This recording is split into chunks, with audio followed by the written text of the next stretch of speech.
자, 윤석열 대통령이 파면이 됐습니다. 그래서 지금 전국이 빠르게 변화하고 있는데요. 당초에는 6월 대선이 관심사였는데 이를 삼킨 블랙홀이 하나 있습니다. 다름 아닌 한덕수 권한대행의 헌법재판관 지명.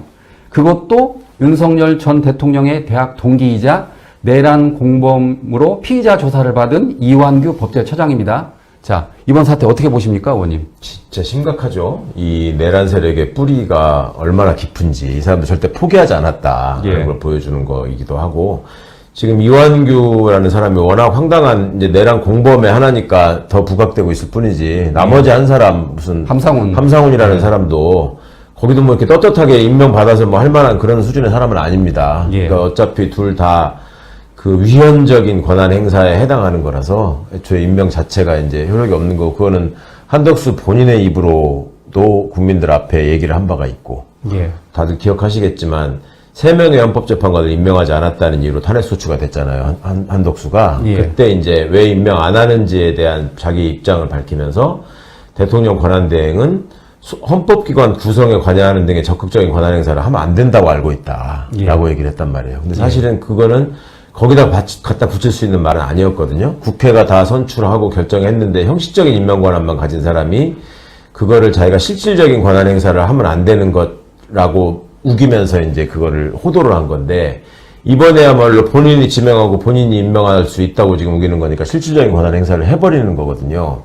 그러니까 자기 말하고도 안 맞고, 그 다음에 이완규 법제처장이라는 사람은 과거에 검사 시절에 뭐 건건이 민주정부에 반대하는 어떤 의사표명을 계속 해오던 사람인데, 대표적인 게 문재인 정부가 처음 출범했을 때 그때 박근혜 정부의 마지막 법무부 장관이 그냥 중간에 퇴임을 해버려가지고 정부가 출범할 때 법무부 장관이 없었어요.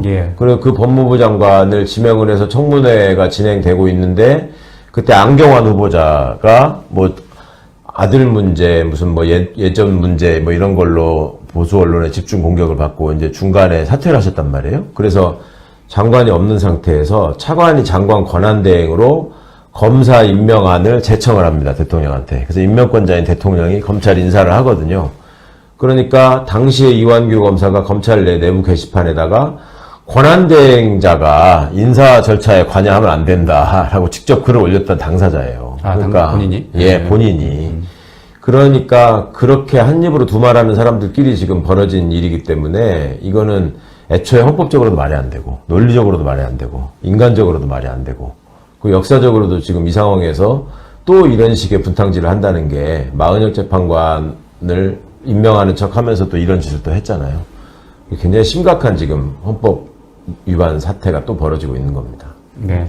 정리를 하면 이완규 법제처장이 검사 시절 당시 권한대행은 임명 권한이 없다라고 말을 했고, 정작 이번에는 한덕수 권한대행이 임명을 하니까 덥석 내가 헌법재판을 받겠다. 그렇죠. 그런 상황이네요. 그러니까 이제 그 차라리 행정부 구성원이잖아요, 검사는 어차피. 그러니까 행정부 수반인 대통령이 임명하는 거에도 시비를 붙였던 사람인데, 이거는 헌법재판관은 행정부 구성원도 아니잖아요. 근데 그 헌법기관의 구성에 관여할 수 있는 위치에 있는 사람은 대통령인 이유가 그 국민으로부터 선출된 사람이기 때문에 민주적 정당성이 있다. 그러니까 이 사람한테 그 부분에 대한 권한을 준 건데, 한덕수를 국민이 뽑았나요?